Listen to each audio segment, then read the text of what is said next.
All right. Well, hello, everyone, and welcome to another episode of the TFTuesday Podcast. My name is Zill. I hope that you are all having a wonderful time. And by the time this episode comes out, I hope you will have all enjoyed a wonderful, wonderful eclipse. For those of us who live right within the, complete 100% coverage zone, I'm joined by my illustrious co-host, k-libra. How are you doing, k-libra? How do you feel about the eclipse coming up?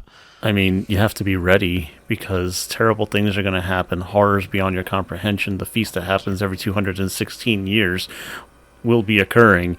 And because of that, I think that everybody needs to be ready.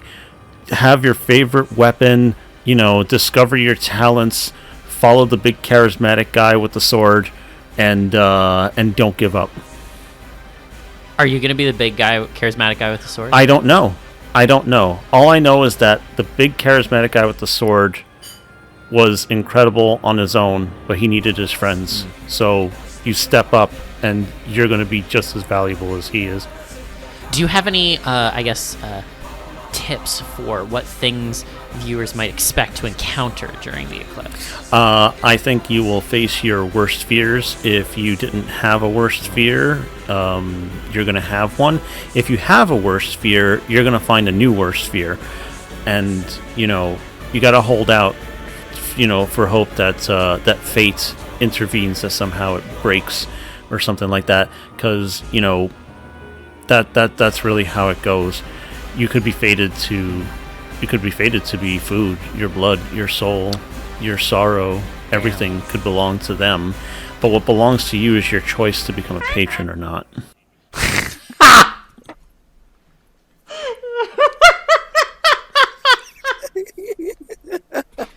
on, I fucking can't. Magnificent.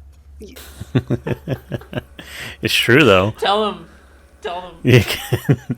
You can become a patron, give us a little bit of support. It has to be a little bit, you don't have to be a lot.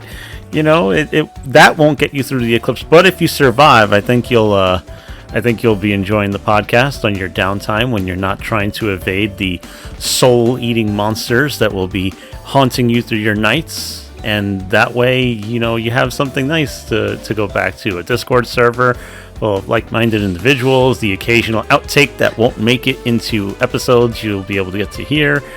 Stuff like that. You get little perks, art from Zill and myself at times.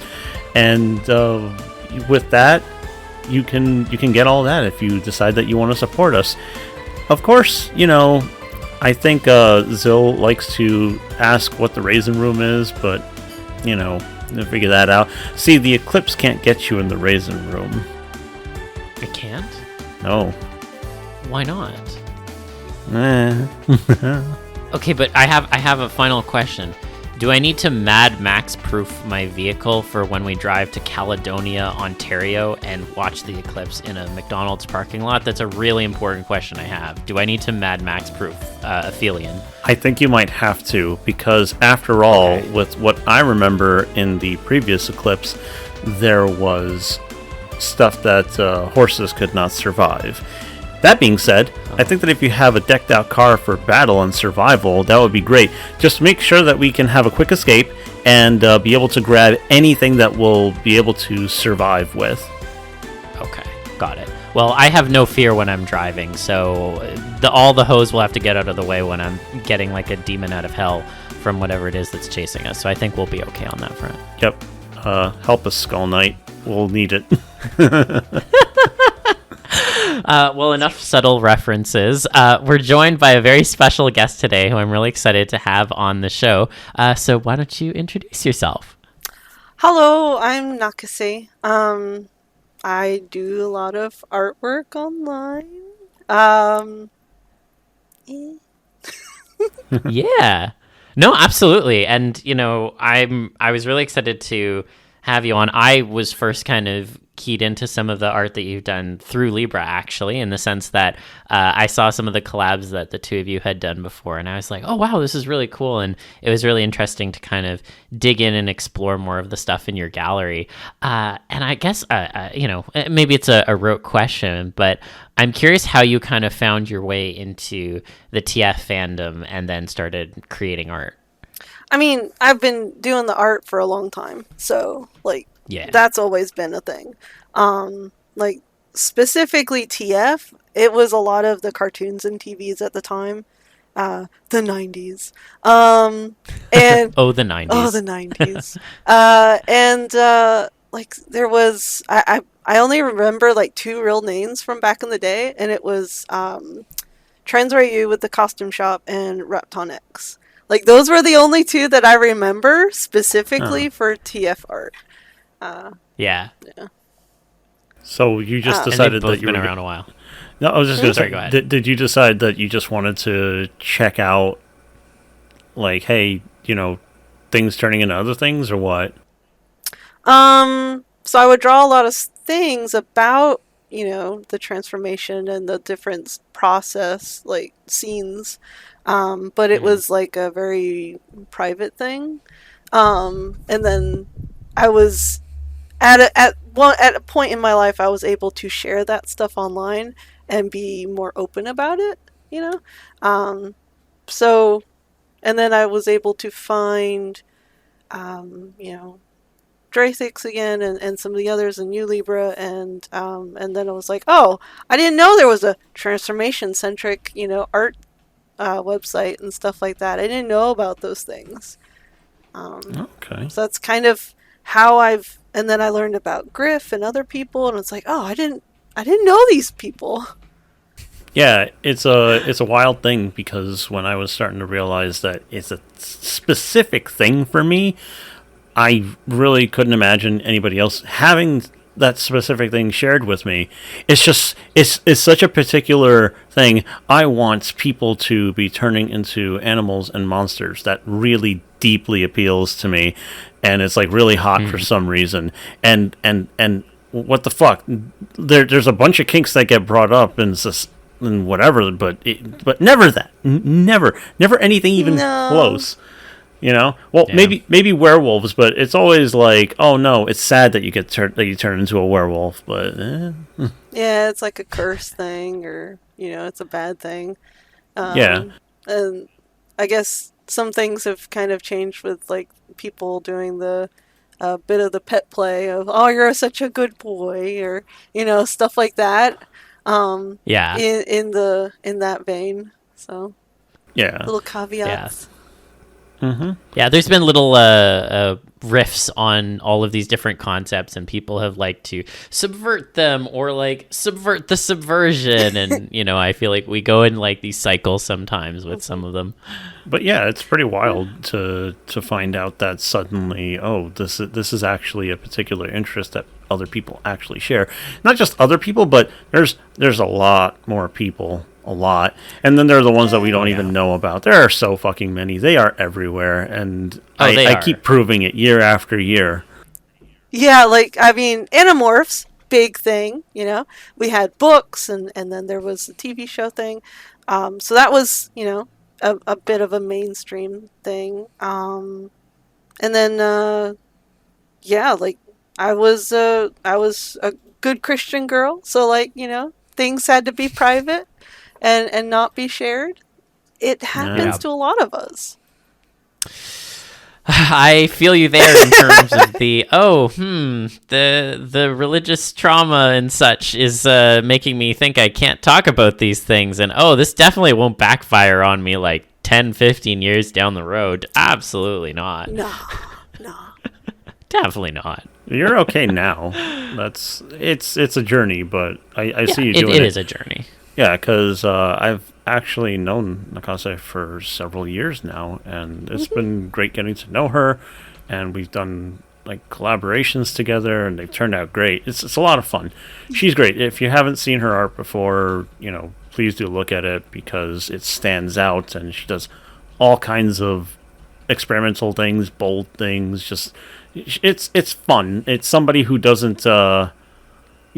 I feel like you're somebody who doesn't just get comfortable all the time. You like to try different things.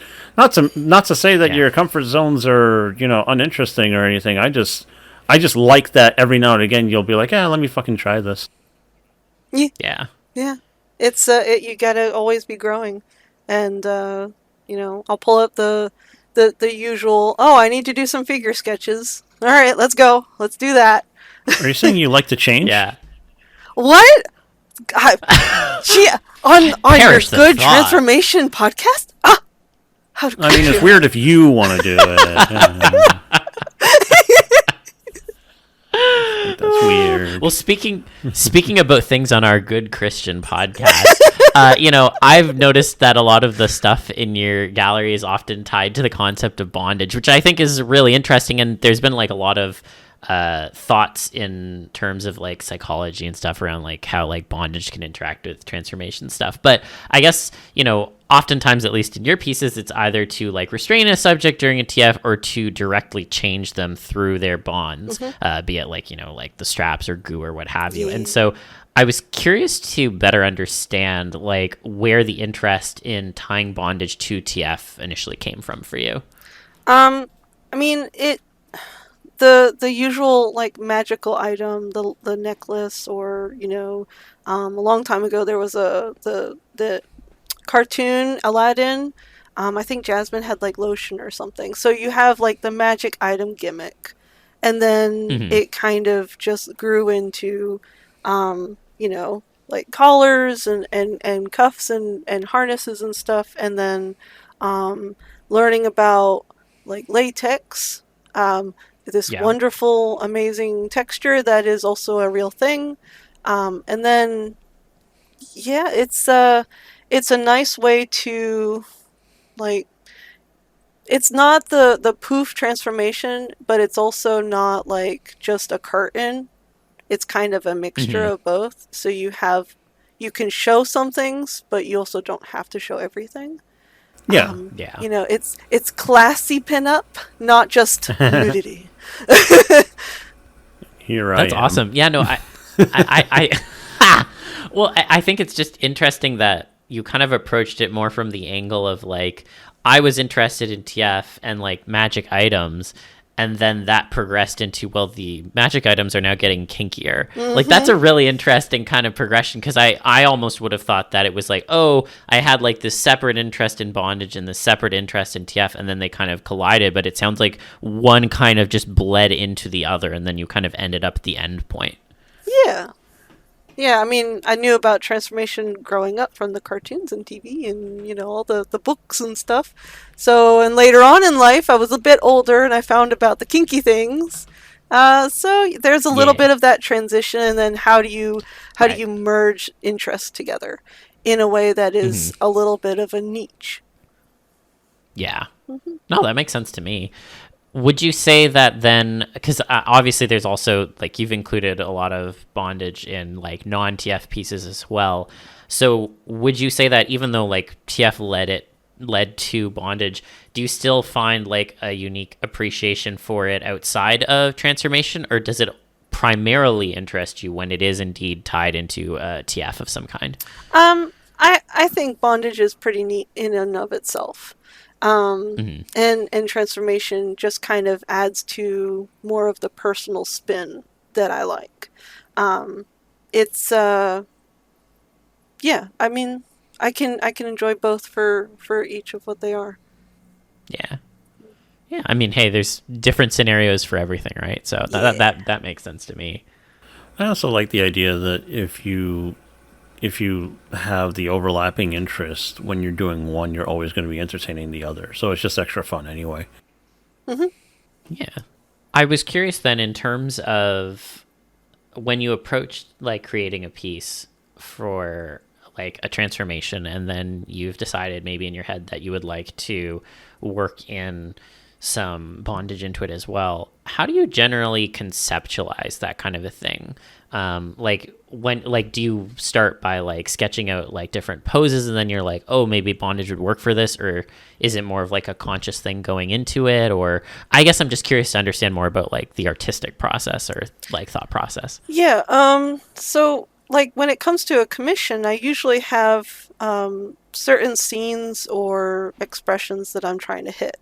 So I'll ask them, like, are you big into like tails, or big into like, wings, or certain, you want it happy, you want it scary, stuff like that. And then I'll have to figure out some, those are the scenes I need to hit. But then also for me, how does it begin? Where do I start? It's a little bit of the, of that aspect. There was a few of them really revolve around the latex thing because it's very, versatile.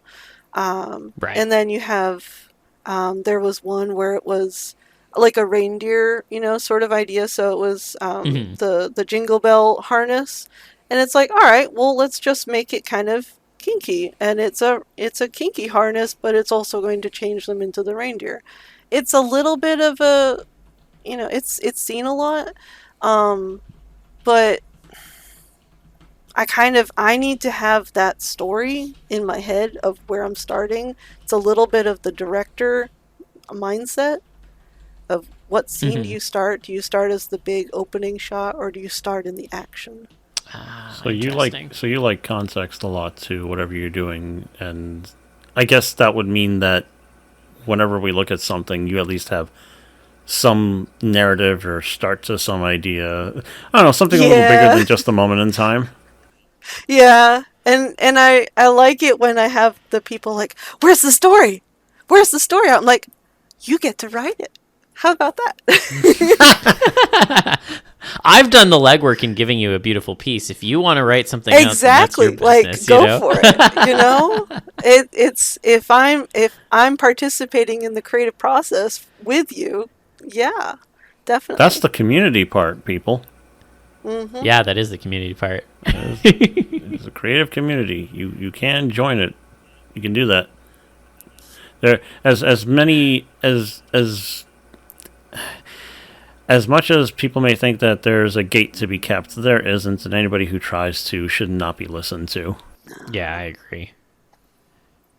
It's interesting though because I know that you've also done like a number of collaborations before, like with Libra and with other folks too, and like I guess this is a little bit outside of the context of Bondage, but in a way it's interesting in that I think in terms of how you've described it before, it's almost like you work on something, then you pass it over to the other person, and you're kind of like at their mercy a little bit in the sense of like, okay, they're going to do something now and then I'm going to have to respond, but I don't know what I'm going to get back or what's going to get like changed or anything. Yeah, it's I don't know. I may have picked it up from way back in school time. You pass something around the room and you don't really know what's going to come back.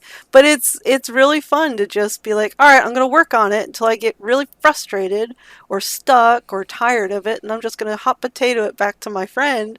And then they're going to work on it until they get frustrated. And then we just, keep doing hot potato until there's nothing left to do.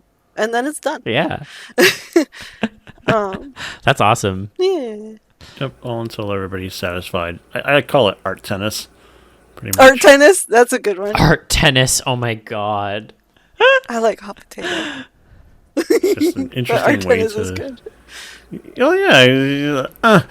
I don't know what the fuck to do. We needed balls on the ground. Game's over. Balls on the ground. Oh no. All of the balls on the ground. That's pretty gruesome, depending on how you look at it. I can't believe you're putting that on our very good Christian podcast. Is that what we're doing now? no. Yeah. You know what I think? I think Christ needs a fucking break. Christ, like, be Christ-like, but do you really want to be like Christ and constantly just take shit from people? At least that's the idea people have of Christ. When in fact he did not take shit. He did no harm and took no shit. I mean, that is accurate. Always. I can't dispute this. Always remember the hell that he raised at that temple. It is one of the most valuable lessons about Jesus. He is a peaceful man until you don't give him a fucking choice. Like, when did I tell you? I told you people to not fuck around here, and here you are doing it. And well, they fucked around. They found out. Look, the best lessons you can get on Jesus Christ or Jesus Christ Superstar. All right. Former pastor friend of mine said that it is the most accurate telling of the story of Jesus, and it was the best one. And also, Judas is awesome. Fuck Peter. Moving on. Anyways, don't mind the religious caveat. Yeah, Andrew Lloyd Webber sends his regards. Thank you, Andrew. Oh my goodness.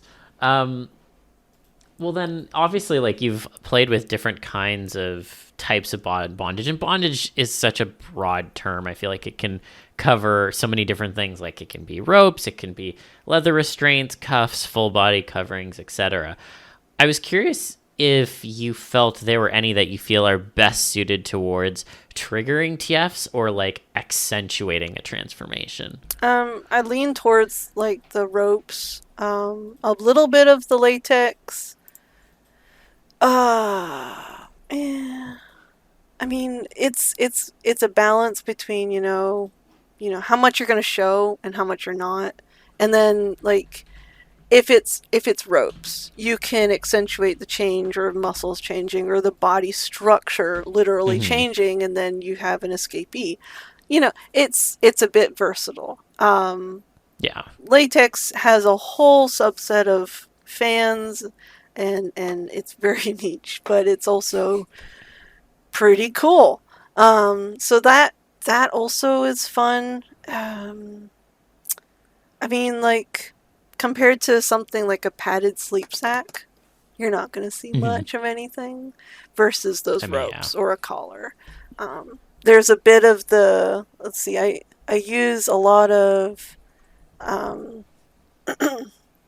excuse me, I use a lot of like the metal cuffs and chains and things, just because it's a bit more specific to restraint and control, because it's hard. It's a hard material. That's more of just what I prefer. Yeah. No, that makes sense. I definitely noticed that there were a number of like metal restraints, which, like you said, it has a much like harsher connotation, and also like as someone who might be looking at the art and be like, oh God, I wish that was me type of thing. Like when you imagine yourself in that kind of a situation, there's a much more visceral feeling, like you said, in terms of it. And there's also a lot of sound. And everything. Oh, absolutely. It's not quiet. No. Quiet stuff usually bothers me because I feel like there's a lot to miss out on if you're not at least implying that a little bit. But it's funny because we talk about the bondage stuff, and I remember I talked with Pessimist, the artist, for those who don't know who the fuck I'm talking about. I talked to her a bunch about transformation and how she feels there's a big bondage aspect to it in general to her, because you're surrendering control and all these other things, and you're not able to like stop things just because you want to. And there's also the power play elements where, like, for instance, if you're egging on somebody's change or if you're holding it back, stuff like that. Yeah. So she likes it in that kind of respect. Do you get any of that out of it, or do you really just go for more like the physical obvious stuff, the stuff you can see? I mean, the power play and the control give and take and stuff is an element that's fun to play with. I did that with one where the lady is turning into a fox, and it was very freaking on the nose. It was there's an element of you're just giving in completely to what's happening. Now, safe, sane, consensual always, but in art we can kind of have a little bit of that what is it? They call it at the movies. Dubious consent. No, it's the thing with disbelief. Suspension of disbelief. Yes, there's a bit of that when it comes to art. So you can kind of play with it. Yeah, I agree with that, where you can just sort of be like, oh yeah, normally nobody would like this at all. I'm like, well, in this case, that is a thing that is happening, and you could put all kinds of rationale and reason to whatever it is that's going on. It's all about the execution, really. Yeah. So, like, yeah, I just was wondering about that, because it's always different levels that people enjoy this sort of stuff. So then I end up wondering, in what capacity the stuff that you enjoy really gets to mingle. Because you could have just liked it when you add bondage gear, but not so much conceptually, Yeah.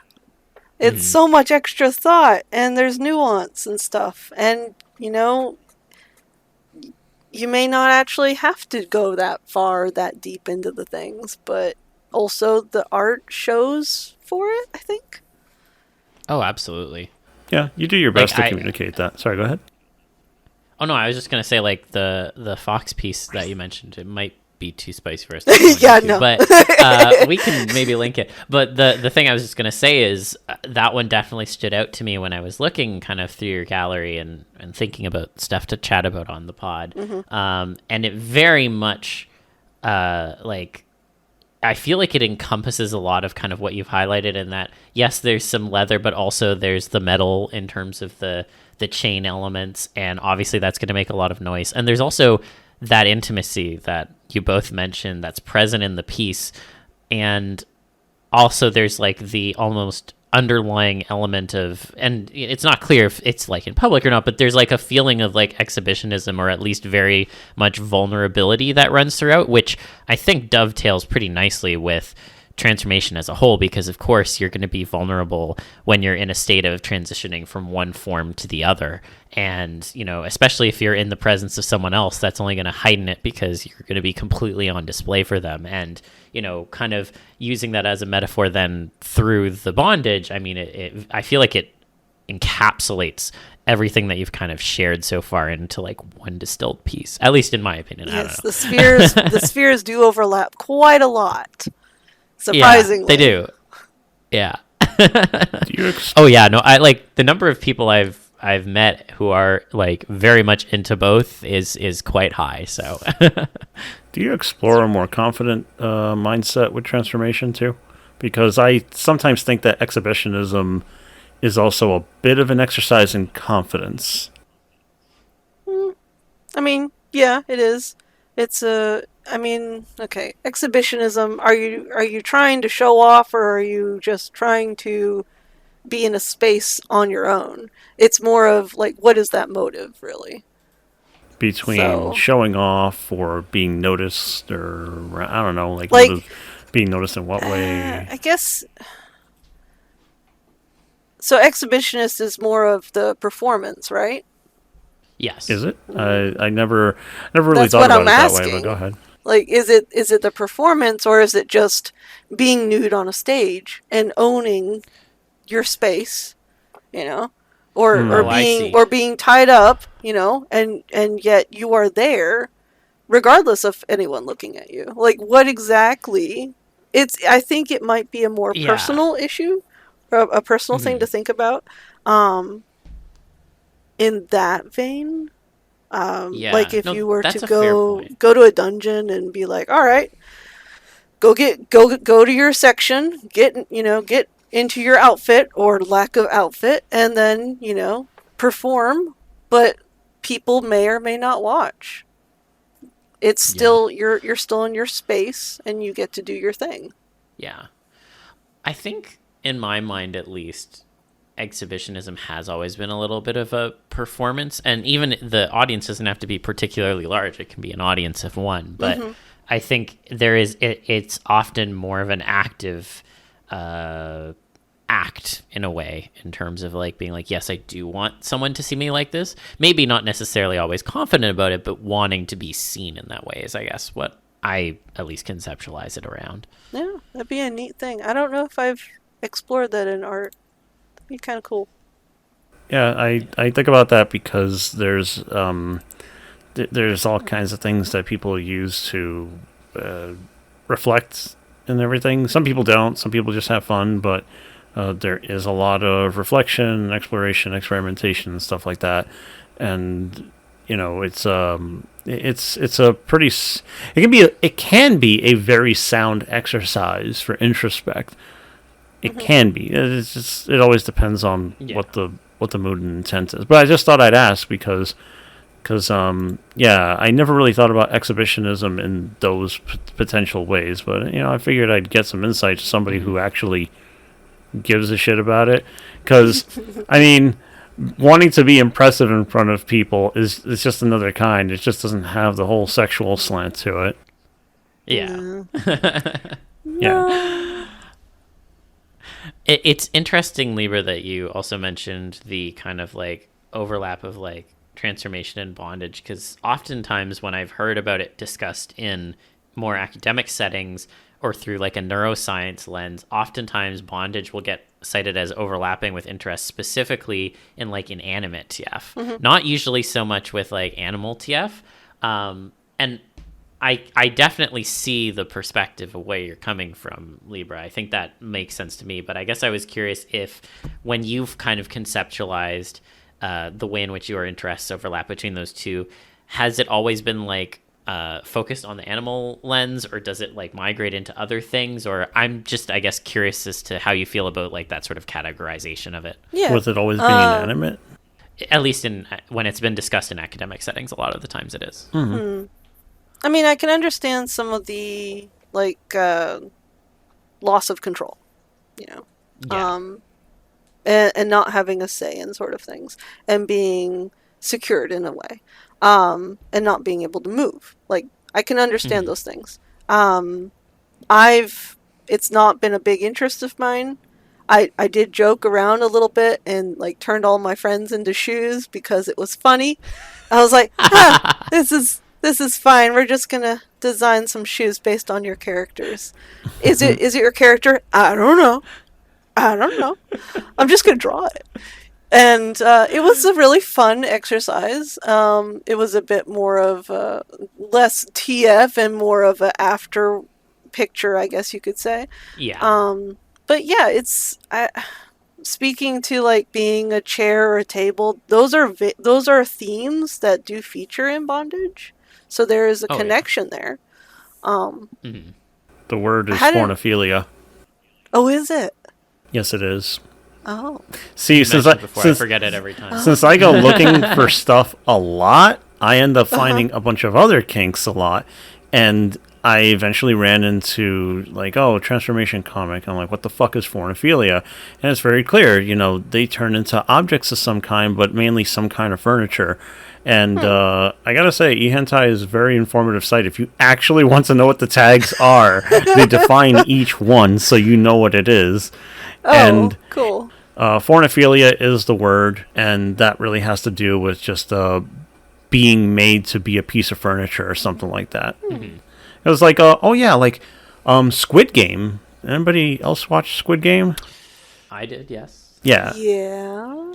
Okay, How about so that, what was that other one that came out recently? It was based on a game. It had like the Squid Game challenge? No, or whatever? it had that one game character with the gal with the sushi on her back. Have you seen those pictures or those memes yet? I don't know. I feel like I might have. Anyway, the reason I bring up Squid Game yeah. is because at the very end of that show, you finally get to see the people who are facilitating the entire scenario. And it's these rich fucks, and they do have people there, just there as objects, as furniture, as people's footrests, as tables, whatever the fuck they wanted them to do there, to shut up and be the thing. I forgot about that. You're right. Shit. It's a thing. Wow. Yeah. Yeah, no, it absolutely is a thing. Now I'm going to have to go back and watch that scene. But yeah, no, I think it's such an interesting and fascinating sort of kink in terms of how it overlaps with transformation, because it wasn't necessarily something that I ever explicitly thought about personally. And then as I saw it get worked in a bit more explicitly, and it like would be introduced to me, and I also was already interested in like inanimate TF stuff, I was like, oh, this completely makes sense now. The light bulb has gone off. And it also makes me think that there's probably more normies who don't realize that they're into TF when they're participating in a kink like bondage, and don't it never does like the 1-to-1 math. No. But like that's functionally what they are also interested in. And Bondage, like I'm not going to say it's vanilla because it's absolutely not, but there's a lot more awareness of it as a kink, I think, in broader culture, at least these days, than compared to some other stuff. So it's kind of funny that there's like that very strong overlap. Vanilla is a matter of perspective, by the way. It is true. There are many flavors of vanilla. I would have expected like the people who do pup play and pet play or horse play would get the connection here, but I don't know. Maybe they're not aware of the community and the people. Well, it's funny because I've definitely run into people at furry conventions who are like into wearing like pup hoods and stuff, but are not interested in TF, and that just like always throws me for a loop whenever I have that conversation. I'm not saying like I've had it a lot, but it's happened enough times that I remember it, where I've been like, so it's like there's like that Patrick meme of like the guy with like the ID card, and he's like, so this is you, right? And this is what this means, so therefore this, and then at the end they're like, no. That's what I feel like when I talk about it with some of those folks. It's like, so you like pretending to be a dog, yes, and you like wearing gear that makes it feel like you're a dog, yes, and you like enacting all the behaviors a dog has, yes, so you must want to turn into a dog. No, I'm not interested in transformation. I'm just like, it's okay. Make sense to me. Human sexuality. Human sexuality is incredibly complicated, and sometimes you do have to accept that. But the one time I don't accept it is when people keep returning to something and they keep saying how interested they are, how curious they are. I'm just playing with, but I'm not this. That's when I start to get frustrated and start to be like, this doesn't fucking compute. You can't tell me. I draw the art. I'm in the community, etc. I'm not a furry. No. Oh yeah, I'm calling some people out. It's fine. Are you calling me out? Because I've had people try to do that before. Have you really?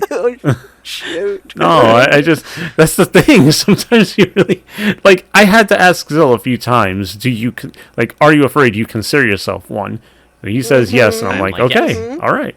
So as you can see in the background of my, not that anyone can see this who's listening or watching this, in the background of my screen here, you can see Equinox's head sitting right there. Yeah. So yeah, I think it is the fursuit for people who are not already aware. It's a fursuit head in camera view. In the meantime, it's like I have this now. I gotta show you this later. I know where that came from. This is really fucking cool. Isn't it? It's pretty cool. Yeah. But what are you sharing for our audience? I'm sharing what is this you're gesturing at? I'm sharing a cyberpunk mask with an LED strip inside of it that you can do cool little things with, and it was very expensive, and I wanted to wear it for FE this past year, but that shit ain't gonna happen, so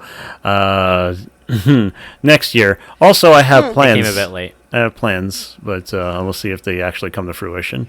Yeah, we'll leave it. We'll leave the plans there. We'll leave it vague. Yeah. This exercise is left as an opportunity for the reader. And all that good stuff. Absolutely. Yeah. Well, I wanted to also talk a little bit about like TF as lore for like OCs and stories, because it's a topic that our patrons had voted for us to chat about. And when I was going through your gallery, I was kind of struck at how much that like concept resonated with, I think, some of the pieces that I was seeing.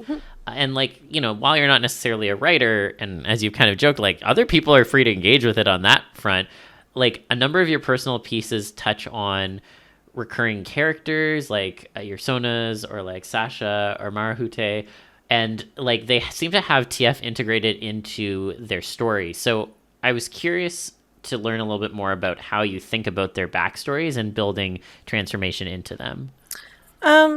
Specifically Sasha, it's the name I gave to a Zoroark, which kind of got its start from after watching the Detective Pikachu movie. Had an element of TF kind of in the end, a little spoiler. Yes. So my friends are like, "Oh, what's your Pokemon, pal?" And I'm like, "Oh, well, it would be this illusion dark fox who does kinky things. And very The best kind of yes, things. the things. And then it's an illusion Pokemon. It's gonna get to do the fun stuff like whips and chains and stuff. So how do illusions equate to like whips and chains? I mean, those are my illusions. What kind of illusions? Yeah, you could. That's just a narrowing of the mind. You have to open your mind and broaden your horizon. I'm asking the question. I am not challenging it. I'm merely asking the question. Like I was thinking, like if you're talking about illusions with chains, I'm thinking like, oh my god, here it comes, and it's like whoosh, there's nothing there, and it's just like the idea that a train is coming. You could hear it. You could see the light coming at you. You're like, oh, I'm gonna fucking die. There's nothing there. It's just like nothing. Fucking with people's heads. Or it could be like Sonic Forces with Infinite, where the thing is only real because. Okay, so this actually has to do with what you're talking about. The powers of the main bad guy of that game was something that would make you perceive something that wasn't there. But if you believed that it was real because it was that convincing, it would act as such. So you could shape the world, you could shape people, and it's all an illusion. But the only reason it actually exists and can do anything to you is because, as far as you know, that's really happening. And so I think if you were an illusionist and you were using that in terms for like chains, whips, and stuff like that, I would imagine something like that. Like a glamour that only you are giving power to. Which I always find is one of the most interesting ways to manipulate somebody. Nah, ain't that. Well, I was completely off base. Oh, no? Wait, what? Am I onto something? No, I don't. I'm not really tracking. The point is that... The point was just that I was trying to make was that if illusions equal chains and whips, I would think that they can create the illusion of such a thing, and it would actually affect people because they think it's real. Yeah. Okay. I'd say that's true. Yeah, but right. That's where like she had the start with the whole transformation from the movie, and then she's kind of grown into something else. With one of my OCs, Kylian, she can transform into all sorts of things, like straitjackets. That was an interesting one where her stripes became the straps of the straitjacket. She that's really cool. Yeah, that was fun. There was one image that we had made that was she was a Kigu, So it's like, all right, it's not a transformation picture, but I could infer, maybe she's a Kigu at this time. It's a fun thing. So it's a little bit of transformation lore in a couple of the characters and OCs, but like not all of them. Well, that makes sense, and it's interesting to me because like it kind of shows that there's been like a clear thought process in terms of how you've approached it, given that you've been like, okay, so these ones it will be there, and then for some of these other ones it won't. And obviously, like I've seen there's like a number of OCs you have that like exclusively show up in like non-TF context, so that makes sense to me. But when you are making like an OC that has TF in their backstory, do you like build up an entire doc with like infos and ideas, or do you just kind of start spitballing ideas and then you kind of come up with things on the fly, or like as they come to you when you're building up like their lore, so to speak? It's more on the fly. There's not really a set document or anything like that. It kind of, it'll start one place, but then it'll like, well, what if it's this? Like maybe it's magic, or maybe it's this other thing that affects them. It's a little bit of, throwing things on the wall or a sketchbook and seeing what sticks. Is there anything you like to revisit? Any little cozy themes? Cozy themes? Yeah, just stuff you're like, oh yeah, I'm gonna do this again because I like it. Well, I really liked the Foxy Bondage one. I would really Oh like yeah. to do more of those kind of pictures where you have an interaction between two people or more, and you have transformation happening, but it's less. It's like more in the early stages of transformation rather than further along. I think that Right. was really, really fun. It was very sensual. It was very expressive. It is very spicy in because of that expression and stuff. It's Yeah. it's very in your face. Um, yeah, I liked that. I really enjoy the transformation sequences that are all in a single, like the scenes are overlapping in one single picture plane. I noticed that Griff did that a bit, and I was very interested in following some of that stylized interpretation rather than the single, body, separate from each one and having this really Hmm. long horizontal picture plane.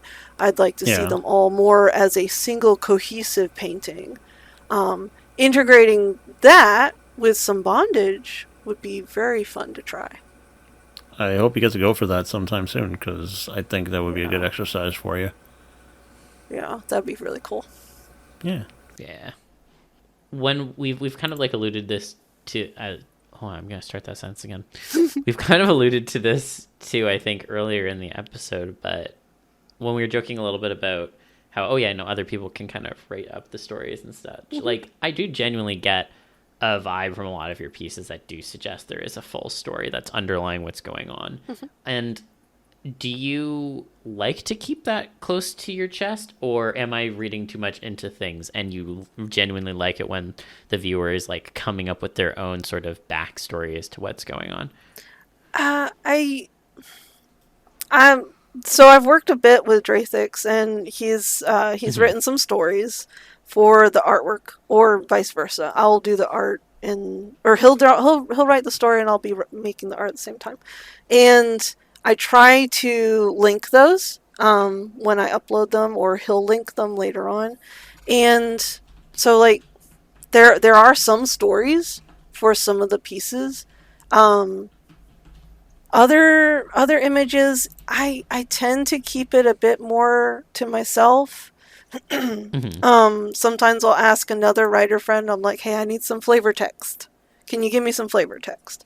Just enough to, get the viewer, if they read the description, just enough for them to kind of get where was going, to see if, Hmm. to just have them start thinking stories up in their own mind. Um, Art is supposed to be a bit subjective, so I don't want to just, I want to tell a story with the art, but I also don't want to be concrete about it. That's some of Right. the things that we've seen in the old masters and stuff, where you kind of, I know that there's a story going on. You don't really know why the gal's over there staring at this guy who's got this grimace, like, what do you say? Oh, he probably farted. I don't know. Like, you don't know. There could be some underlining stories. It kind of, it leaves a little bit of magic still in there. That's something that I learned through art history, that there was a language that painters would engage in, a subtle thing, like the example I like to use is when there's a dog in the painting. You remember that? No, Yeah, do you know because what I I'm didn't talking? take art history. I took art history, and that's where I got my bit of thing about that. Okay, so for instance, a dog in a painting would symbolize loyalty, and if the dog is sleeping in the painting, it implies that there is some sort of shit going on where there's betrayal, or there's a lie, or this is a secret, That was a very interesting thing to Oh. learn. So people were looking at these things, and when they looked at the the history or the meaning behind the painting. It's like, oh, this was done for somebody's mistress or whatever. And typically, like, dogs are shown in these ways, but because it was done for, like, a mistress, the dog is in the picture, but it's sleeping. And it's like, little things for the painters to communicate and for certain viewers to understand. I mean, it goes to, like, tattoos. They have, certain tattoos mean certain things in certain places. Oh, yeah. That's why I never could settle on one, because I knew that it would have to mean something for me, and I wouldn't want that meaning to suddenly change and then me either be stuck with it or have an incredibly difficult time trying to undo it. Like The Undertaker, he fucked up, and you could kind of tell. For those that don't know, for a few years, The Undertaker, the wrestler, had a tattoo on his neck of his girlfriend's name, Sarah. No. That tattoo did not get to stick around after a while. Don't do the neck tattoo. Yeah, he fucking got it right on his neck. I remember when he first came out, and I saw that on his neck, and I really couldn't believe what I was seeing. It was so weird, But, Wow. So much regret. Yep, you done fucked up. That's rough. Yeah. But yeah, of course tattoos have meaning for everybody. It's either like a goof or it's like something very personal. I think, or it's something that people genuinely try to communicate with, because some tattoos are really like, oh, this means that, right? Yep, that's the point. You ever hear the fucking George Carlin joke about tattoos?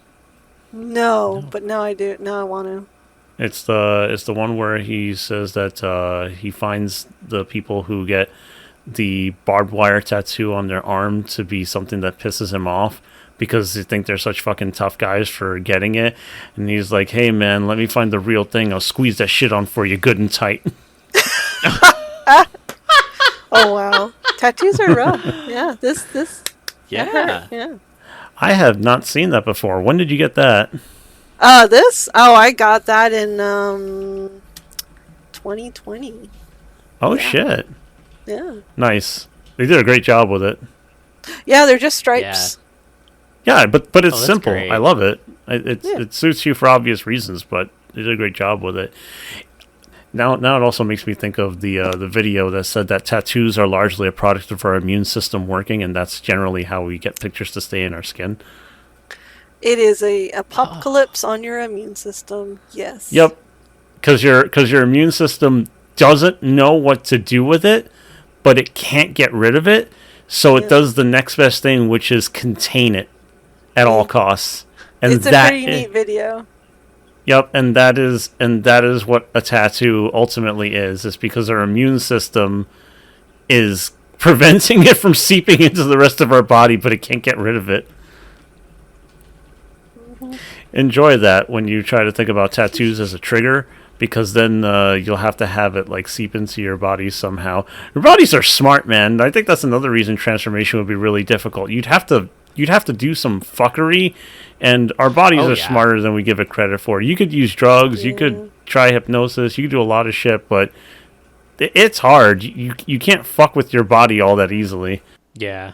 No, it can be genuinely a challenge. So I didn't know that though about like the way you describe that is so metal to me, and I'd never heard it described that way. So that's pretty fucking cool. Yep, that's another reason that it's important to. I mean, it's obvious to not get anything that's unsafe, because like you got to make sure that the materials they use are actually going to not be toxic, or that their tools are going to be clean. But double that down with the fact that a tattoo makes your immune system be like, oh my fucking god, what's happening? What did you do? What happened? How do we kill it? It's just I maybe someday, but I until I stop being such a fucking wuss, I will just simply admire them from afar. I'll make a. But I'm also, I have the pain tolerance of a flea, so probably no. Probably I don't. no. I don't know, but what I'll say is that if you want, I'll make a pact with you, and it's like, if you get one, I'll get one, but it has to. I don't know if I can commit to that because again, pain tolerance is a flea. Look, I feel like I'm gonna get in there. They're gonna do like one little drop and be like, I'm good actually. Don't worry. I can at least be honest with myself and say that, like I'm not gonna be like, oh yeah, I can. Okay, wait. I heard that if you don't want to feel anything, you could just take a crowbar to your friend's head, and then while they're out, they won't feel, it'll be okay. It'll suck when they wake up, though, especially in the part where the tattoo is and the head. But that'll prevent that. I kind of don't think that will go as well as you think. Why not? Because they kind of have to be awake to sign the waiver. You do it afterward. It's very versatile. You have you can't. When you gotta do the waiver first. Clean up your blood. We'll have the antiseptic for the fucking bloody. There's not blood. Okay, we need to have a talk about tattoos. Apparently. All right. Well, moving on to something that I have seen people get tattoos of that is very metal, in my opinion. Scaled things, particularly draconic and reptilian things. Your artistic output has covered a variety of species, but dragons always seems to be a common point that you always come back to. And I was curious to just hear a little more about what you find so fascinating about dragons and turning into them. They're awesome. They are? Yeah. Yeah. I mean, okay, so like it's freedom from being human. That's a big one. They're big, they're strong, they're powerful, they're like a large predator typically. And there's also an element to protecting nature, or having a territory that's your own. Yeah, wings and stuff are cool. Big tails are great. Just saying. Big, yeah. Oh yeah. I recently got some snakes for my pets now, and they've been really fun to have and to spend time with. So there's a lot of elements about dragons that I like. Yeah. And long time ago, it was dinosaurs, Jurassic Park and stuff, and then Dragonheart came out, and it was just like, nope, dragons. We got dinosaurs, but then we got dragons. Dragons better. Okay, we're all about dragons now. So there was always a fellow dinosaur to dragon pipeline. I appreciate that. Oh no, no, I'm not going to get into that. You'll have to wonder why. I'm going to leave that in. Okay. I'll tell you after the recording. But oh fuck, damn it! It looks like dragons just had that thing for you to begin with. Just that immediate click in your brain. You're like, this speaks to me, and it's never going away. Yeah, definitely. Dinosaurs, great, kind of scary. Dragons, they can be intelligent and sentient and magical, and they're I don't know, it's pretty neat. So yeah. Do you agree that a dragon can pretty much be anything? You could make it and then call it a dragon, or do you have some kind of standard for it? I prefer Western dragons. However, I have gotten into the argument of is a wyvern a dragon, and yes, wyverns are dragons. I agree. Yeah, correct, and you should say it.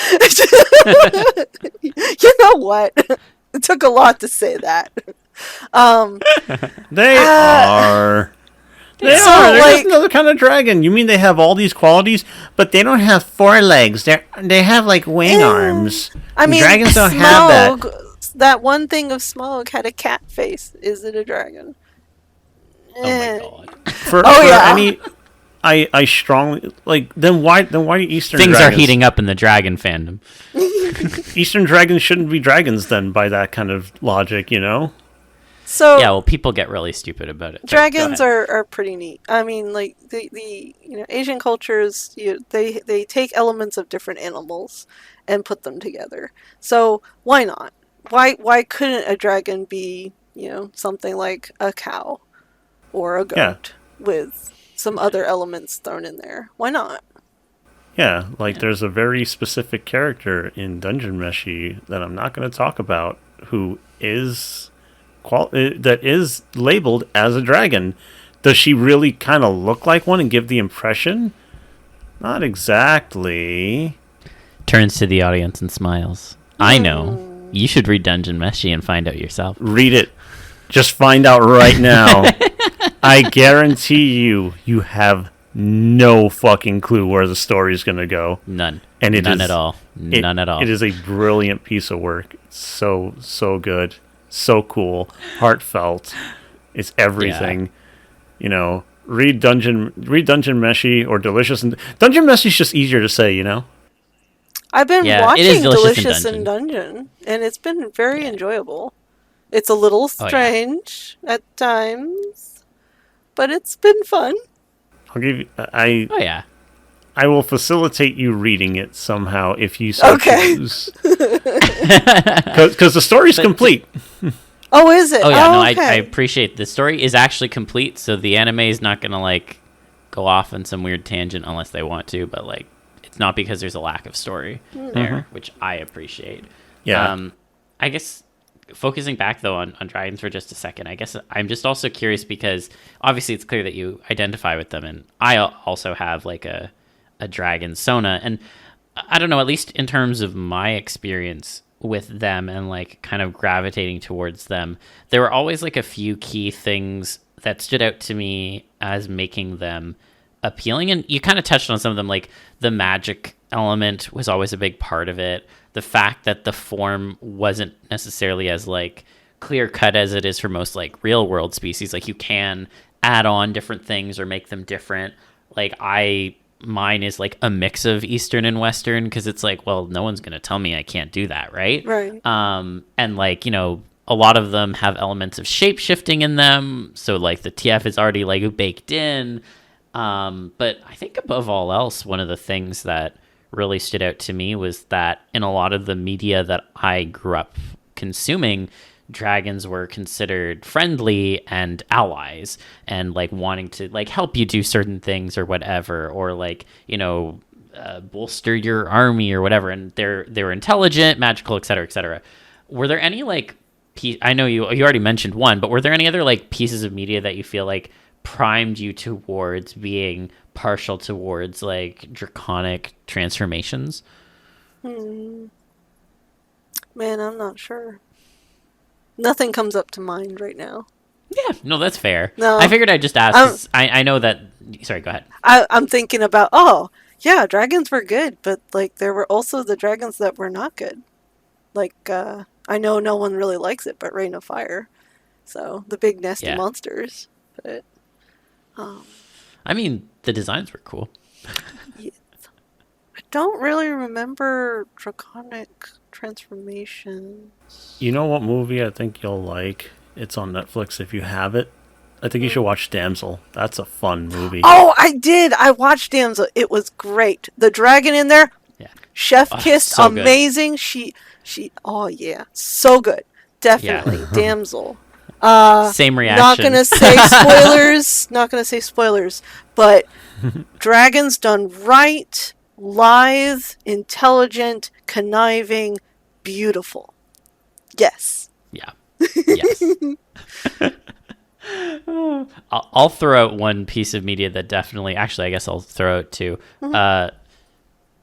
Jake Long, American Dragon. Oh, yes, yeah. I know it's very stereotypical, very much 10 out Yeah, of 10. that was... Season 1 designed specifically. I wasn't a fan of the other one, but that first season, that design. I never watched the show, but they changed the whole design of the dragon. They changed his whole design. I understand why they did it. It was to make it more in line with cultural depictions of dragons, because he was actually supposed to be an Eastern dragon, and in the first season he had a Western dragon design. Anyways, it was a whole thing. People got very upset. I'm not going to get into it. Whatever. But anyways, that one stands out to me. Yeah. And Spyro, the video games, stood out to me because there were a lot of really cool dragon designs in Spyro, and especially when they came out with the remake and they redid all the designs to be nice and HD and all that stuff. I mean, there are just so many interesting ways that you can design a dragon, and that spoke to at least an interest in like wanting to be one of them. I remember there's a character in the Narnia series that becomes a dragon. Oh yes, there is a moment there, and then there's also Dragonheart 2. The bad guy at the end, he becomes a dragon too. Yes. So those are a couple that were really good. I like those. In Narnia, it was Eustace. Eustace Scrub was his name. Yeah. And he was a little bitch and very annoying. And then he got turned into a dragon. And then he, like, complained about it. And I was like, why are you complaining? Like, this is bullshit. You should be happy that you got this. Like, slap. And I know he, like, learned a lesson or whatever and then, like, turned back. But I was like, man, don't turn back. That's, like, garbage. Like, you should be happy. But whatever. Mm-hmm. So you're saying a character named Eustace was a little bitch? That seems to be a go-to name for making unlikable pieces of shit. Yeah, I mean, he. It's funny because in the books he actually gets a lot better. Like he becomes a likable character by the end. Yes. But in the context of the book that was turned into a movie and like had the dragon transformation in it, which was Voyage of the Dawn Treader, he's just a little shit. And I'm like, why did he get the Dragon TF? And also, why is he complaining about the Dragon TF? And why is he happy that it's over? Garbage. 0 out of 10 was wasted on you. How could you? How could you? Right. But, you know. Man. So actually the one piece of media that really turned me on to Dragon Transformation was the Dragonlance novel, Legend of Huma. I really enjoyed that one. Never heard of it either, yeah? No. Okay. My friend read Dragonlance, and she was like, okay, this is what's happening. I'm like, I'm gonna draw. Yeah. What else is happening? Yeah. I would take notes and try and draw stuff. Yeah, that book was introduced to me by one of my partners, Steph, and she had been reading those for a long time, and she recommended that I read that one. And I think this was before my transformation thing was exactly what it was. Or was it? No. Anyway, she just thought I should read it, and I did. And I did not expect there to be a scene, but not only was the scene written in such a way that it captivated me, it made me really like the idea because, I'll go into spoilers, but there's this silver dragon that pops up in convenient times, and then there's this woman who pops up in other convenient times, and you're not supposed to put two and two together and realize that she's the same one, but then you have these weird people with these weird qualities, and they're just like, why are you hanging around her? She seems to have a liking to you, and I don't like that. And he's like, I don't know who the fuck you are. And it's because the other dragons are like, she shouldn't be confiding in some fucking piddly human with your bullshit. But they fall in love with each other and everything, and they have this climactic final battle with a dark goddess and shit. And I'm like, oh, that's fucking awesome. Her name was Guinevere, and the scene that sticks out to me is that she transforms in front of him for the first time, and it's got that very please don't hate me for knowing what I am kind of thing. And he doesn't know what to say, but he doesn't turn away from her at all. And again, they go into their final battles together. It's fucking great. I love that. The more I think about it, the more I'm thinking of other ones, like, The Last Dragon Lord. That one was one. Dragon's Winter. That one was kind of weird. The Dragon de la Sangre, which, good luck if you pick that one up. It doesn't end well. That whole series, it's a little messed up. Yeah. There's some cool dragon stuff in the Aragon Inheritance series. I have a lot of quibbles with like some of the writing style in it, to be honest. In particular, the second and third book are trash. But that being said, there's cool dragons, and the first book is decent, and the last one actually does an okay job of wrapping things up. So I was like happy I finished it. Can't say I'd recommend the second or third book though, but there are cool dragons. Which at the time for young Zill was enough. I was like, dragon on cover, buying it right immediately. So, sometimes that's all you need. You can judge some of a book by its cover. That's what the cover's for, bitch. Yeah, exactly. It's got to draw me in. Yeah, but really, that was actually the one thing that really got me into liking dragons and dragon transformation a lot, was that scene, because I thought it was a pretty dynamic idea for a relationship with how it was portrayed, or at least a very sweet one. Also, just, probably cemented the whole like monster fucker thing that I had brewing in me for a long time. Yeah. And fun fact, if you look through my gallery, I don't know if I put it on FA, but it is on DA. I did draw a sequence out because I wanted to try to portray what happened in the book. It was from like 10 years ago. Oh, man. Oh, wow. But it's there on the internet.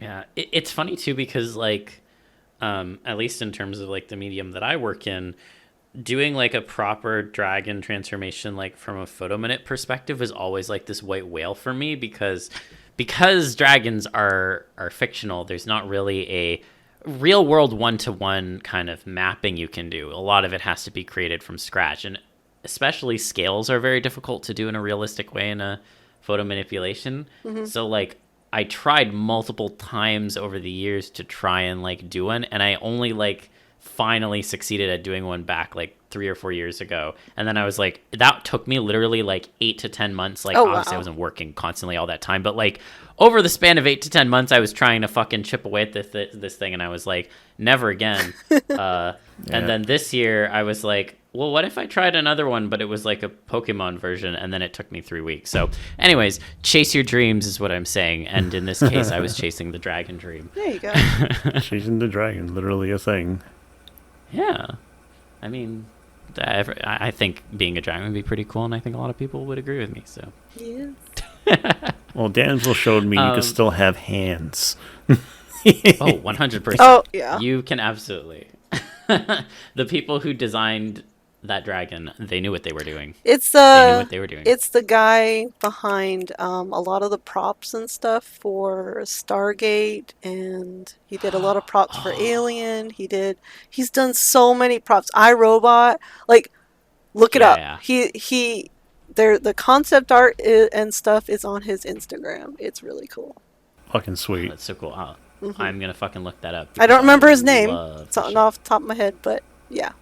Go ahead, watch Damsel. It's fun. It's great. Yeah. I'll have to look it up. I guess back then, to kind of like your focus on it, obviously the focus on dragons has also like bled into a number of different reptilian changes as well. And I was just curious if there's like any kinds of reptiles that you find make for the most interesting sort of visual scenarios, or like work the best with like TF triggers or anything like that. Anything that can bite you. That's a good answer. Yes. Werewolves, spiders, snakes, a lizard, anything that can bite you.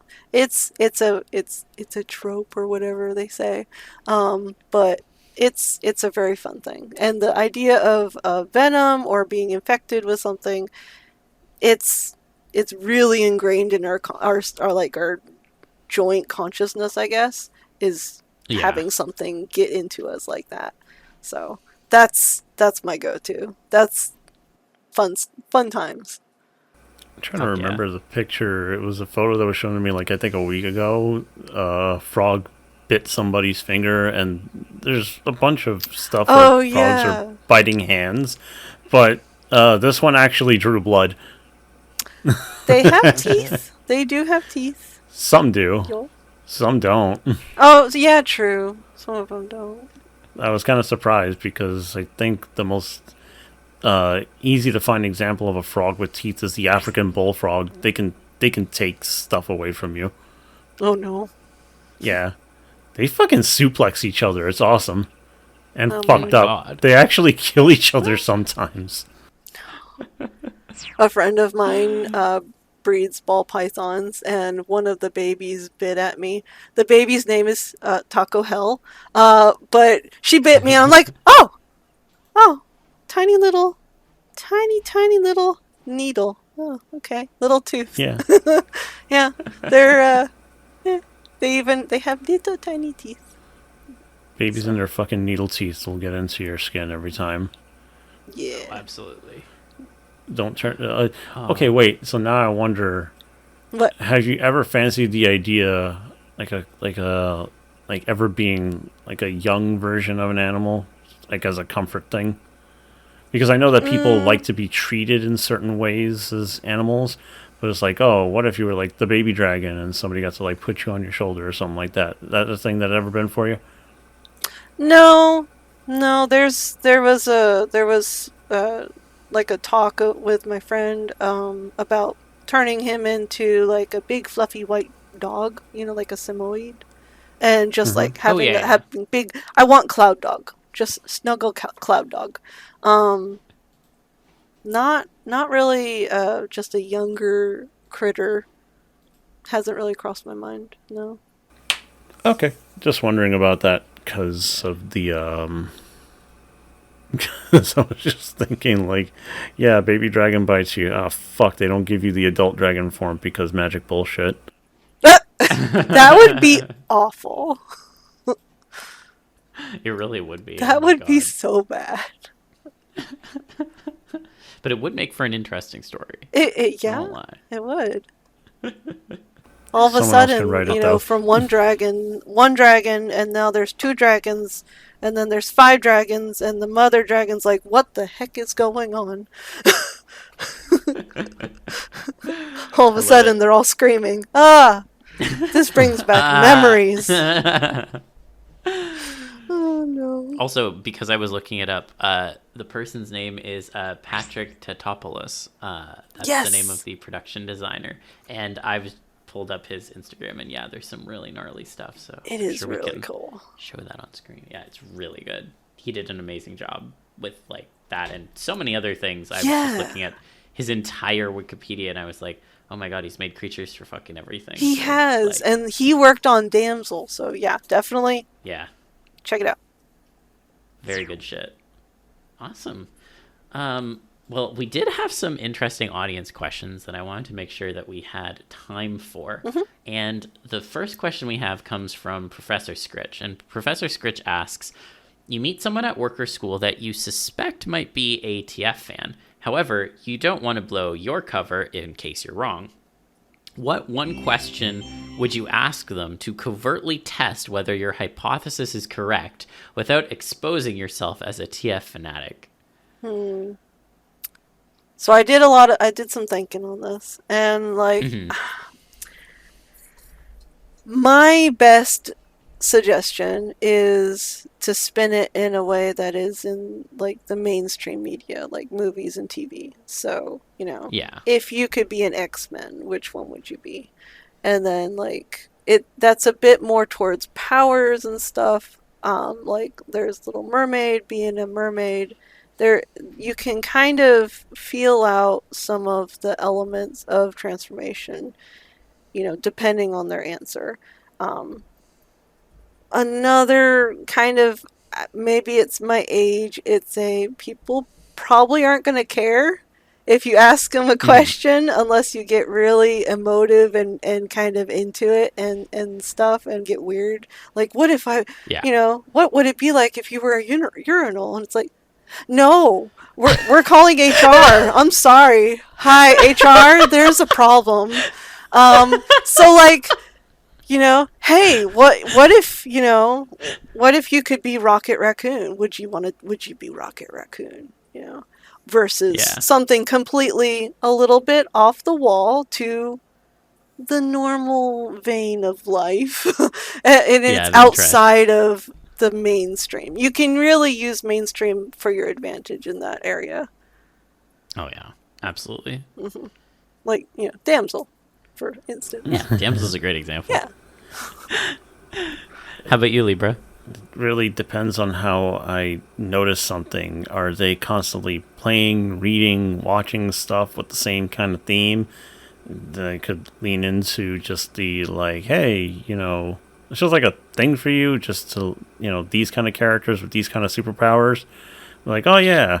Another one would be, like for instance, if I see a piece of art like on the, assuming it's like now, see like art on their phone or something like that. And it's like, oh, so who drew that? That looks like a very interesting piece of work. Never seen anything like that. It's like shapeshifter superpowers. But I am also with Nakase. It's like, just ask the fucking question. I already, like I've said a couple times before, I try to live in a way where nobody can blackmail me.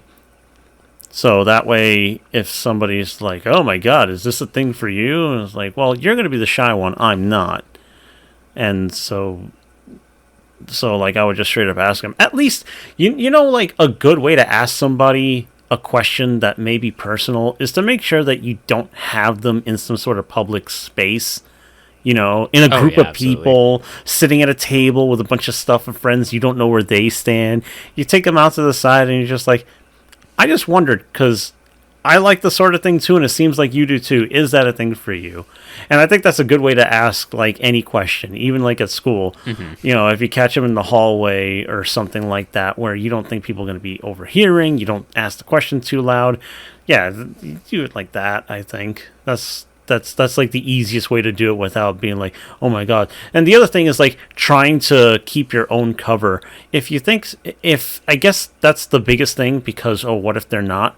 Well, if they're not, that's up to you to like, just handle that.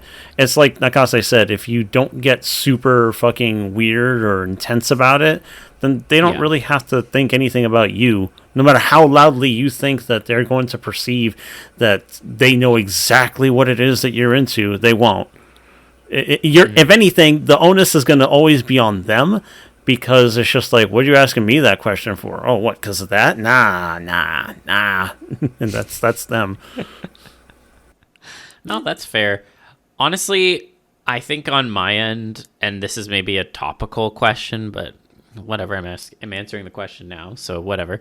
I would almost, and like, to be clear, I think y'all have better answers than this, so I would already default to what both of you have said. But if I had to pick like something different, I would like straight up just ask them how they feel about werewolves.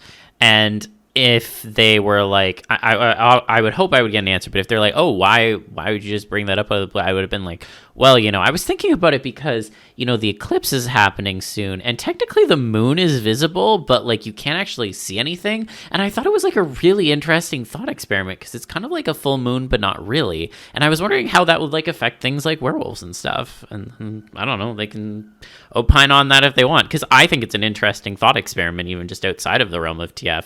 But I mean, that's definitely a if you know, you know kind of thing. Because, like, I'm sorry, anyone who's like, oh yeah, I'm really into werewolves, I'm like, all right, I got you. Yeah. I know what's going on here. The heat that builds over the surface of your skin, you can't really let it out because you're literally not able to, but it itches at you, and it's a day of torment. That's one idea. Yeah, I find that fascinating. So. Full moon PMS. Full moon PMS. Sorry, oh my god. You don't actually have it, but you have it. Yeah. Oh my gosh. Amazing. The next question we have is from Figer Fire. And so they say, in a world of radically different body types, what sort of ergonomic furniture or clothing would you design for a newly TF'd anthro? So, for example, you could make something specific, like a specific chair for kangaroo tails, or like broader things like chairs that accommodate as many tails as possible. Mm-hmm. So for me, this kind of leans into the world building aspect, and that's like that's where my mind usually goes when I'm building these things, is like, how can this happen? How does it function? How can I make it as realistic as possible without, you know, having a bunch of science behind it? You saw it a lot in the movie Zootopia, and how there was a lot of different thought that went into how the different sized creatures got around and accommodations for them. So like, I've drawn like a wyvern, but instead of, you can't really put on a shirt because you have wings. So how about an apron? Or like a vest with like some stretchy Velcro-y straps around the bottom of the wing membranes. So you put it on over the head, and then, you know, you kind of just strap it around you. That's that's one of the things. When like kangaroo chairs. So, do you remember back in school when we had the chairs that you had to slide into? That had like the Yes. side desk. I mean, Yeah, maybe yeah. something like that, or like when you're in your car and you have the armrest that can go up and down, or like on an airplane. Yeah. You might end up having chairs more like that are more adjustable, or Mhm. just open back and more. Yeah, not symmetrical chairs. Yeah. Non-symmetrical chairs. Um, like I end up going with clothes. Like, how do you live? So like Mhm. tail warmers, Oh, tail warmers are tail so cute. warmers. um, so I mean, there was oh yeah, Dinotopia. Back in the Dinotopia original books from James Gurney, they had a lot Mhm. of the accommodations for, the dinosaurs. I figure you would end up doing a lot of that kind of world building for post TF. Like, Oh yeah. how do they sit? Well, with dinosaurs, he came up with a way to make that a thing. How do they Yeah. write? Well, he also figured that out too. Um, I, World building is a creative process. Um, Yeah. and if you show it in your TF art, that's just going to make it more, you know, personal, I guess. I Mhm. think. Hmm. Yeah. No, I agree. I think so too. I would say, like, at least on my end, one of the things that I really like are tail bags, which I've seen a number of people like do Yeah. designs for. Those are so cool to me, and it's such an interesting way to like uh basically add more like storage to yourself in a way when you're out and about. I think also like one of the things, well, you already kind of referenced Zootopia. I agree. I think Zootopia, at least in this element, does a really good job on that front. Hmm. My mind goes back to chairs a lot, primarily because as I've said many times on here, I like to wear tails in my everyday life. I am Hmm. wearing a Lynx one right now, and Nice. it does then kind of like get me thinking about these kinds of questions, particularly when I'm sitting down to drive, for example, Hmm. because there's some where it actually works really well, and then there's others where it doesn't so much. So, like, for example, I have a big snap tail. That one's actually pretty convenient because it just drapes over, like, the side of the chair next to me. Hmm. But if you have something that's more of, like, a mid-sized tail, like a fox tail, for example, or like a wolf tail, it can be a little bit tricky to navigate because now it ends, like, kind of at the end of the seat or just a little bit before, and, like, it kind of can get in the way. So I guess the thing that I would want to design actually is car friendly like tail chairs, or however you want to call it, like that you can actually drive in. And I don't think that's always necessarily going to be a hole in the back, at least in that context. For some it might be, but I like to think that one that could actually be cool is like a chair that has like kind of a divot or like a dip in it that almost is for like placing the tail to rest in while you're Hmm. driving, in a sense, off kind of to your side. I think that would be kind of interesting. And I don't know, like, practically how you would make that, like, work, but, like, I don't know. I drive with tails all the time and I make it work. So I feel like it would be a pretty good fit.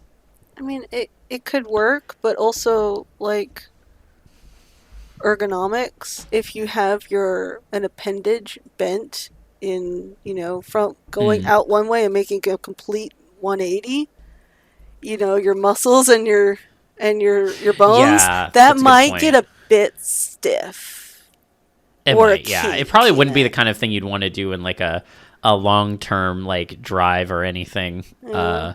But I don't know. I mean, it also depends on, like, the flexibility of the tail, It's too. true, Because, like like, cattails. obviously, yeah, like a cat tail is going to be very like, oh yeah, whatever. Yeah. Some of the like canine tails are going to be like, no fucking way, No. So, how about you, Libra? It's hard to say what I would design because anthros have. If you're gonna have everything from shit we know now to dragons and wyverns and shit, like, wow, there's gonna have to be adjustable lots of shit. Where do I even start? I guess I would have to go with things that are most important. What I thought of was public transit. How do you make public transit work for all these shapes and sizes? You have to carry a meaningful amount. It has to be able to accommodate like any set of features. So I would say that like buses, trains, and planes, just all that shit, because not everybody's going to be driving on their own, or like clothing is a different problem. I think you can make clothing very practical clothing. The idea would be really just to make it stylish. How do you make it look good and not frumpy or just like completely like don't be indecent in public, you know? So yeah, I think I would help with public transit. If you're looking, if you're looking for like ideas, I think you'd have to have a lot of the seats just be something that you could like fold, and you'd probably have to do like the accordion buses more. Cause I almost would think of like having different sections of the bus being for like different sized creatures. So like maybe you have like a level on top for like small like creatures that's like maybe a bit more narrow but like has many seats for it, or like, you know, like a section for like bigger creatures on like the main level or something. I feel like that would be a really interesting kind of thought exercise. Yeah, it could be. If something can hang naturally from something, all the bars are already going to be very strong. You know, just how do you keep them from swinging around too much when the bus turns or makes sudden stops and shit like that? But I guess I'd go into that. That'd be a whole lot of problems to solve. I think. Yeah, they're really good. Yeah, and I already thought about this stuff at least a fair amount, because all the Monster Girl stuff I look at has them clothed, and they arguably have way weirder bodies than any of the typical furry stuff, where it's just like, I'm human but tail, you know, like sometimes I don't need to wear shoes because I have these kind of feet. But with Monster Girls, it's like they can have these very strange bodies that there's no way like anything human can just be kind of slipped on or you cut a hole in it. So, you know, like even Monster Musume, like, how do you accommodate the mermaid girl? Well, you have to have an entire pool in your fucking house. Don't worry, the government will pay for it because this is an exchange program. Like, fuck me, man. You can't have a mermaid girlfriend. Anyway, lots of thought experiments already in how to accommodate that. So yeah, I think in terms of like if we're doing like just the furry anthro thing, clothing is easy. But public transportation would be the major challenge. To try to hit one size fits all in that kind of world, shit. Oh man, awesome. And we have one last question from Postal Roo, which I feel like will maybe be biased based on our own individual mediums. But Postal Roo asks, writing, drawing, painting, animation, photo manips, or costumes, what is the best medium for TF and why? What the fuck? It's anything that you enjoy doing, because like I learned jewelry smithing back in one of the college classes. Jewelry smithing, right? I made a necklace of a dragon. It was a magical item for me. I did pixel art for Dragon Cave. And I made a little, TF dragon vial, little dragon wrapped around it, and it was like, oh yeah, that's my TF thing. The people don't know what it is. It's just a Halloween treat, but I know what it is. It was TF. Yeah. So like, it does. Pick a medium that you enjoy, and you can run with it. Mm-hmm. Yeah. Yeah. No, I mean, honestly, I don't think I can give a better answer than that. I'll say that obviously I have a predisposition to creating photo manipulations, and I really enjoy it. I don't always think that's necessarily the best medium. I also think it depends on like what kind of like message or story you're trying to convey when it comes to like creative stuff. Like some stories are best told through writing, some stories are best told through animation or paintings or films or what have you. Some stories can be embedded into objects that are created, like you just described. Like, I think it really just depends on like the intentionality of the artist and what they're trying to convey to the audience. And there are some things that are unique to each individual medium. So yeah, I think it really just depends on what kind of message the artist is trying to convey more than anything. What am I supposed to say for like the best one? The best one to do what? Because I could argue that animation is the best one because you get to see the process and how everything moves and blah blah blah. But you can't possibly. What is it, 50 frames? But I fucking. Okay, but books, you actually know what they're feeling and thinking. That's yeah, better. but then you can't see it, and how do you really conceptualize? And what if you don't have the imagination for it, and all this other shit? There's always a trade-off. Visual novels. I Solved it. Yeah. Oh. I cracked the case. It's visual and a novel. What have you come around to visual novels? Hey, you know what's a medium that hasn't really been done too much? Web comics, where the pages are actually GIFs and some of the panels are animated. So some people do that. So imagine just having like a that's looping happened GIF. before. Yeah. Ava's Demon is that, and there's TF in that. There was also Skin Deep. Oh yeah, Skin Deep was really good. Yeah, that one is really good. Yeah, but then you could argue that that's actually mixing mediums, and you're not really picking one because, like, I don't know what is the best one. Everybody would argue about the best one because everybody's looking for something different in this shit. That's why, like, almost to a pretentious degree, some people are looking for something. Sorry, what were you saying? It's what you enjoy. Like, yeah. I mean, if it's to consume or if it's to create, like. Yeah, that I think that's the other thing. From which angle is the question being looked at? Are you making it, or are you just looking for more shit? Frankly, I love seeing. It was left open ended. Yeah, we can interpret it however we want. Like, frankly, I love seeing it animated. I love seeing like computer generated ones too. People can complain about fucking practical effects all they want. I like seeing that shit. If it's done well, it's done well. That's animations are great. What? Hey Libra, the best medium, the best. Oh my god, I fucked it up. The best medium is your mom. There you go. Nailed it. My mom did make me, and therefore I made more stuff. My mom is the best medium. She's the best medium. There you go. 10 out of 10. I cracked the case. Yep. Well, that was all the questions that I had. I don't know if you had any questions for us. Do I have any questions? No, brain empty. What?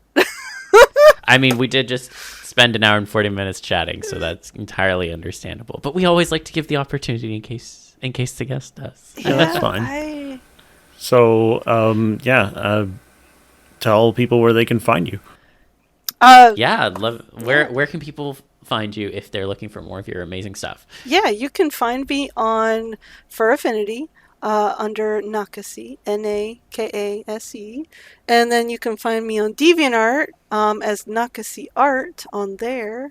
Those are the main places. I haven't been very active in art lately, but FA has a lot of the TF stuff. If that's what you're specifically looking for, you want to go to FA. Nice, sweet, awesome. Yeah. Thanks a lot for coming on. Thanks for having me. Yeah, it's always great to give. It's always great to give people their room to speak, and stuff that you've done has influenced me, and I think that someone like you will down the line, if not already, has influenced a few people, and it's like you could argue that the very popular ones are like the most influential ones, but you never really know. It comes out of nowhere. That's what I've been learning. Yeah. And of course, you survived the eclipse. You can choose to support either one of us. It'd be very, very nice. Remember, Mad Max proof your vehicle before you go out to go see the eclipse. So a neat thing with the eclipse, if you stand under a tree You know, you're not looking at the sun. But if you look down and you see all the little spots of light, they'll actually show the eclipse in all the little spots of light. Oh shit! When I was at the last eclipse, you don't look at the light, right? But you could see on the ground all these tiny little crescents, because that's where we were. We could only see a crescent. We couldn't see the actual eclipse. And so lots of crescents everywhere. It was very surreal. Ooh. Oh, that's incredible. Any little pin of light. That is a great visual. Oh, that's so fucking really cool. Well, now I'm going to have to check that out. Oh my God. I love it. Well, fantastic. Thank you so much again for coming on, and thank you everyone for listening. I hope that y'all enjoyed listening to this week's ep, and of course we'll be back next week, but in the meantime, keep an open mind, get some good rest, and stay TFy, and survive the eclipse. Yeah, you can do it. Trust me. Hold out for the Skull Knight. I forces. No, you don't. I don't know. I forces. Nope. Nada. Fine. Don't fuck up in the darkness. Bye.